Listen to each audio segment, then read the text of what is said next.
दुनिया के 20वें बड़े देश जिनका दुनिया के सबसे बड़े संसाधनों पर अधिकार है, उस समूह का नेतृत्व प्रधानमंत्री मोदी जी कर रहे हैं। और हर काशीवासी ही नहीं, हर भारतवासी के लिए गर्व करता है, हर काशीवासियों के लिए और भी गौरव की बात है कि प्रधानमंत्री मोदी जी संसद में काशी से ही प्रतिनिधित्व करते हैं। तो काशी तो अविनाशी है। काशी अब तक भारत की आध्यात्मिक और सांस्कृतिक विरासत के साथ साथ शिक्षा के केंद्र के रूप में था। और कल प्रधानमंत्री जी इस कार्य को शुभारंभ करने जा रहे हैं। उत्तर भारत के सबसे बड़े ट्रेड सेंटर के रूप में, यानी व्यापार के केंद्र के रूप में यहां से एक्सपोर्ट का माध्यम बनने वाला है। और कल दुनिया के सबसे बड़े पुरुष का शुभारंभ भी प्रधानमंत्री मोदी जी करने जा रहे हैं। काशी से प्रारंभ होगा और डिब्रूगढ़ तक जाएगा। दुनिया का सबसे बड़ा यात्री क्रूज कल प्रधानमंत्री मोदी जी शुरू करने जा रहे हैं। तो काशी की धरती तो वास्तव में एक विलक्षण धरती है। हर भारतवासी काशी की विरासत पर गौरव की अनुभूति करता है। आज के इस अवसर पर जब हम लोग यहाँ पर श्रीमद जगतगुरु रामानंदाचार्य जी की 723वें जयंती कार्यक्रम के साथ यहाँ पर जुड़े हुए हैं, तो हम सबको इस बारे में ध्यान रखना होगा। उस कालखंड में, मध्यकाल में जगतगुरु रामानंदाचार्य जी ने कहा था, उसकी प्रासंगिकता आज भी बनी हुई है। एक तरफ देश को जोड़ने वाली ताकतें प्रधानमंत्री मोदी जी के नेतृत्व में कार्य कर रही हैं। बिना भेदभाव के शासन की योजनाओं का लाभ समाज के हर एक तबके को पहुंचाना, एक भारत श्रेष्ठ भारत की परिकल्पना को साकार करने के लिए भारत के सांस्कृतिक मूल्यों और आध्यात्मिक वैभव को वैश्विक स्तर पर पहचान दिलाने का कार्य हो रहा है। भारत को आतंकवाद से मुक्त, नक्सलवाद से मुक्त और किसी भी प्रकार की अराजकता से मुक्त करने का कार्य हो रहा है।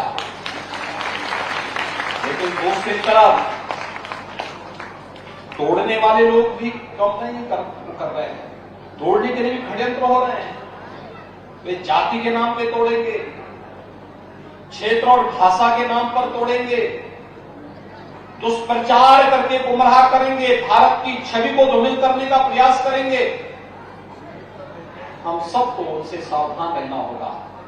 और जो कालखंड में एक संदेश दिया था श्रीमद जगतगुरु रामानंदाचार्य जी ने, जाति पाति पूछे नहीं कोई और हरि को भजे सो कौन नहीं उनका शिष्य बन गया था। उसका अद्भुत धर्म की हर उस परंपरा को उन्होंने एक साथ जोड़ने का कार्य किया था, जिसको आज विद्वान अलग अलग उसमें धीमे में बांट करके देख सकते हैं, देखते होंगे। लेकिन मध्यकाल में आज से 700 वर्ष पहले जो अद्भुत कार्य हुआ था स्मरणीय है, आज भी हम सब के लिए प्रासंगिक बना हुआ है। और वही ऊर्जा, वही आध्यात्मिक ऊर्जा हम सबको एक नई प्रेरणा प्रदान करता है। मैं इस अवसर पर श्रीमद जगतगुरु रामानंदाचार्य जी के श्री चरणों में कोटि कोटि नमन करते हुए यहाँ पर स्वामी डॉक्टर राम कमल दास वेदांती जी को, जो उस विरासत को पूरी गौरव और गरिमा के साथ आगे बढ़ाने का कार्य कर रहे हैं, मैं उनका अभिनंदन करता हूं। देश में और दुनिया में भारत की वैदिक परंपरा को, सनातन धर्म की परंपरा को जिस मजबूती के साथ रखते हैं, पूरे देश के अंदर धार्मिक जागरण के कार्यक्रम को जिस मजबूती के साथ आप आगे लेकर के चलते हैं, लेकिन साथ साथ सेवा के कार्यक्रम भी, वनवासी क्षेत्रों में भी कार्य होना है, गिरवासियों के बीच में भी कार्य होना है। धार्मिक क्षेत्रों के पुनरुद्धार के कार्यक्रम के साथ मुझे अभी 2 वर्ष पहले वृंदावन में भी इसी परंपरा से जुड़े हुए एक आश्रम के साथ वहां पर उस समारोह में भागीदार होने का अवसर प्राप्त होता। क्या अद्भुत कार्य हुआ है वृंदावन में, और काशी में भी वही परंपरा आगे बढ़ रही है।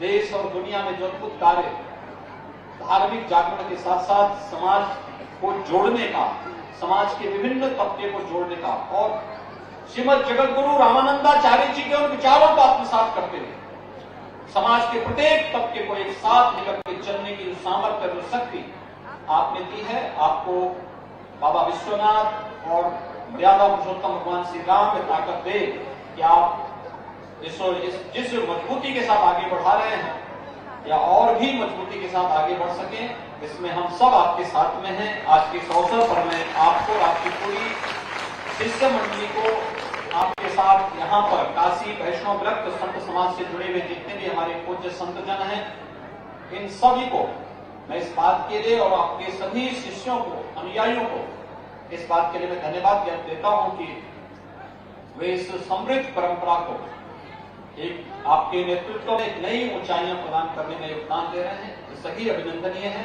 मैं एक बार फिर से श्रीमद जगतगुरु रामानंदाचार्य जी को उनके 723वें इस जयंती महोत्सव के अवसर पर नमन करते हुए उनके इस चरणों में कोटि कोटि नमन करता हूं। जय जय श्री राम।